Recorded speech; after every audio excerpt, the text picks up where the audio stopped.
The real tragedy started back in 1948 when over 750,000 Palestinians were expelled from their homes on a day that is recognized as the catastrophe or the Nakba by Palestinians. Even today, over 4 million refugees are not allowed to return to their homes, including my grandma, who always recounts to us her story about leaving on the boats. And as you can see on the wall, even Israeli individuals or Jewish people of all nations are allowed to return to Palestine, but the Palestinian indigenous individuals are not.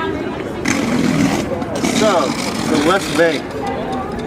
It's been occupied by Israel since 1967. It's the longest military occupation in modern history. In 2002, they started building what they call the fence, but it's actually a huge wall, 3 times the size of the Berlin Wall.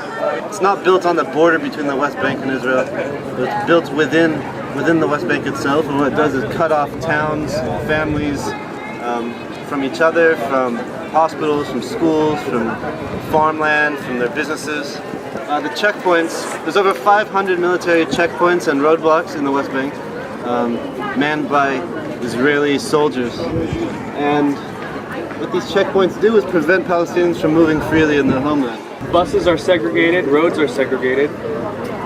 Your license plate dictates where you can drive and where you can go to. The settlements are built illegally by international law on Palestinian land that's being appropriated every day. Water resources, everything is being taken.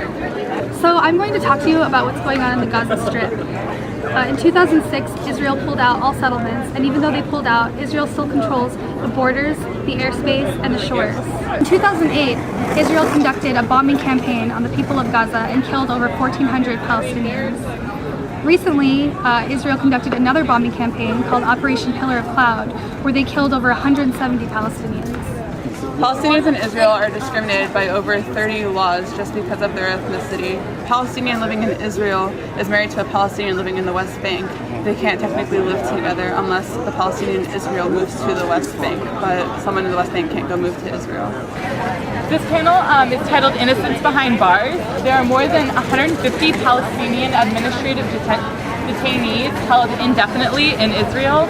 More than 2,000 Palestinian prisoners held mass hunger strikes in 2012. As of January 1st, 2013, there are over 4,500 Palestinian prisoners, including 193 children. Israel's occupation has been ruled illegal by UN Security Council resolutions 242 and 446.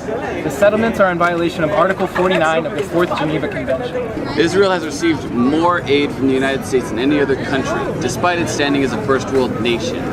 The U.S. has spent $8 million a day, or $3 billion a year, on military aid alone. And on top of that, the United States has protected Israel with its veto power in over 40 UN Security Council resolutions condemning Israel. So basically, Students for Justice in Palestine at UCLA is trying to end these problems by divesting from corporations that are perpetuating the illegal occupation in Palestine. BDS stands for Boycott, Divestment and Sanctions, and was a call issued by Palestinians in 2005 as a form of nonviolent resistance to the occupation. And really what it is a very simple question for UCLA students. That question is, do we want our university to continue investing in companies that contribute to the violation of people's human rights? And I think the answer is no, and I think a lot of people would agree that the answer is no. And some of those corporations are listed on this board. Caterpillar, General Electric, Hewlett-Packard, Cement Roadstones Holdings. These are companies that are selling Israel the equipment that it needs and it must have in order to violate Palestinian rights in the West Bank and in the Gaza Strip especially. The struggle for Palestinian human rights on UC campuses has also become a struggle for the freedom of speech. According to HR 35, which is a non-binding resolution, any criticism of Israel should be considered anti-Semitic. I fully disagree with this as a Jew and as a human being. So common struggles and paralleling the Palestinian struggle with the oppressed people around the world, highlighting the struggle of the undocumented, whether it be from Africa, from Mexico, from El Salvador, to wherever.